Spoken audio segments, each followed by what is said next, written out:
Namaste, welcome to EduNine Career Guidance, Josh Innovations Private Limited, EduNine Overseas Consultancy.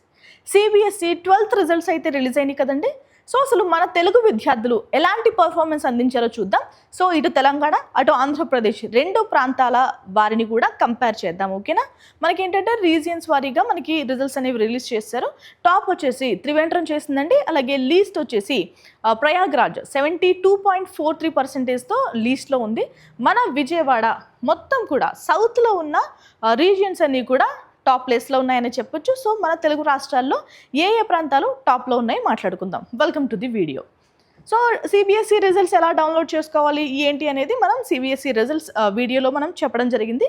So ఎవరైనా చూడకుండా ఉంటే ఆ video first చూడండి. Okay, దేశవ్యాప్తంగా సిబిఎస్ఈ 12th రిజల్ట్స్లో వచ్చిన పాస్ పర్సెంటేజ్ ఎంతండి? 85.20%. సో ఓవరాల్గా ఇంతమంది పరీక్ష రాశారు అంటే 17,68,000 మంది విద్యార్థులు అయితే ఎగ్జామ్కి అటెండ్ అవ్వడం జరిగింది. సుమారు 99 లక్షల బుక్లెట్స్ కూడా ఎవాల్యుయేషన్ చేయడం జరిగింది. మొత్తం ఈసారి ఏంటంటే ఆన్లైన్ పద్ధతిలో చేశారండి. ట్రాన్స్పరెన్సీ ఎక్కువ పెంచడం కోసం, అలాగే ఎఫిషియెంట్గా వర్క్ చేయడం కోసం. టైం కూడా తక్కువ అవుతుంది కదా ఓఎస్ఎం పద్ధతి అంటే. సో ఆ పద్ధతి ఆప్ట్ చేసుకున్నారు. మనకి గర్ల్స్కి బాయ్స్కి డిఫరెన్స్ ఎంత అండి పాస్ పర్సెంటేజ్లో అంటే 6.73% అయితే అబ్బాయిల కంటే అమ్మాయిలు పై చేయి సాధించారు. ఓకేనా, సో మనకి మన విజయవాడ ప్రాంతం, ఆంధ్రప్రదేశ్లో ఉన్న విజయవాడ ప్రాంతం దేశవ్యాప్తంగా ఎన్నో ర్యాంకు సాధించింది అంటే 4వ ర్యాంకు సాధించిందండి. మొత్తం ఓవరాల్గా పాస్ పర్సెంటేజ్ ఎంత అంటే 92.77% పాస్ పర్సెంటేజ్ అయితే మన విజయవాడ ప్రాంతానికి వచ్చింది. ఓకేనా, ర్యాంక్ వచ్చేసి ఓవరాల్గా ఇండియాలో 4th ర్యాంక్ వచ్చింది. ఇంకా ఎంతమంది ఎగ్జామ్కి అటెండ్ అయ్యారో చూద్దాం. మొత్తం అపీర్ అయిన వారు ఎంతమంది అండి? 13,350 మంది ఎగ్జామ్కి అటెండ్ అయితే పాస్ అయిన వాళ్ళు 12,446. మొత్తం పాస్ పర్సెంటేజ్ ఎంత ఓవరాల్గా అంటే 93.23% అయితే పాస్ పర్సెంటేజ్ వచ్చింది ఆంధ్రప్రదేశ్ వ్యాప్తంగా. ఓకేనా, సో ఇంకా తెలంగాణ రాష్ట్రం గురించి మాట్లాడుకుందాం. తెలంగాణలో ఓవరాల్గా అపీర్ అయిన వాళ్ళు 11,426 మంది అండి. పాస్ అయిన వాళ్ళు 10,539 మంది.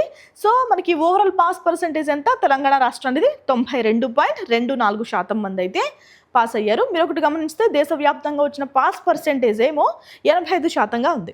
సో ఇటు ఆంధ్ర కానీ అటు తెలంగాణ కానీ, లేదంటే టాప్ వచ్చిన త్రివేంద్రం కానీ, లేదంటే టాప్ 4 ప్లేసెస్ కంపేర్ చేసినా కూడా మనకి 90% అబౌవ్ 95% అయితే త్రివేంద్రంకి వచ్చింది. కాబట్టి 92-93% అయితే మన తెలుగు వాళ్ళు సాధించారని చెప్పాలి. ఓకేనా, ఇంకా ఆంధ్రప్రదేశ్కి తెలంగాణలకి ఎంతమంది బాయ్స్కి ఎంతమంది గర్ల్స్కి ఎలాంటి పర్సెంటేజ్ వచ్చిందో చూద్దాం. ఆంధ్రప్రదేశ్లో వచ్చేసి గర్ల్స్ వచ్చేసి 94.52% సాధించారు. తెలంగాణలో వచ్చేసి 95.16% సాధించారు. ఇక బాయ్స్ 92.03% అండి.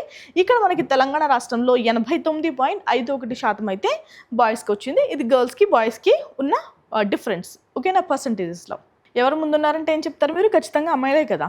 ఇంకా రెండు రాష్ట్రాలకి నెక్ టు నెక్ ఎక్కడ పోటీ వచ్చింది అండి చూద్దాం. టోటల్ స్టూడెంట్స్ ఎంతమంది అండి?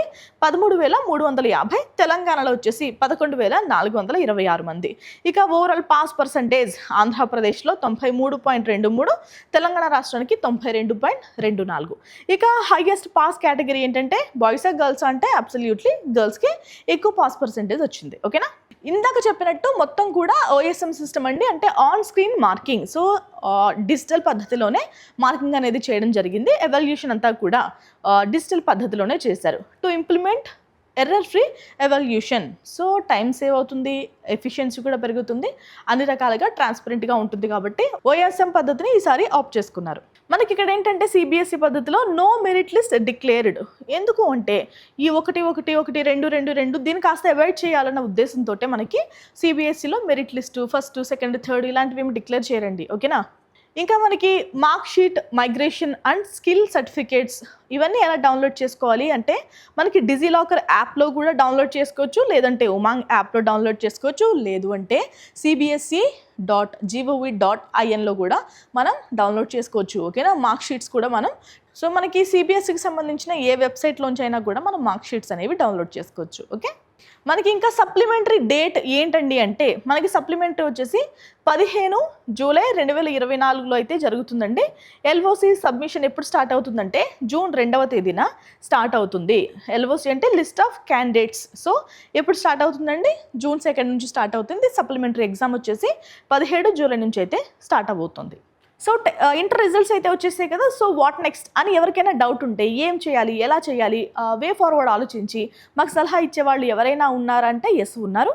ఎడ్యునైన్ కెరీర్ గైడెన్స్ తప్పకుండా మీకు హెల్ప్ చేస్తుంది. ఖచ్చితంగా మనల్ని కాంటాక్ట్ అవ్వండి. ఇది వాళ్ళ వీడియో అండి. Thank you so much for watching.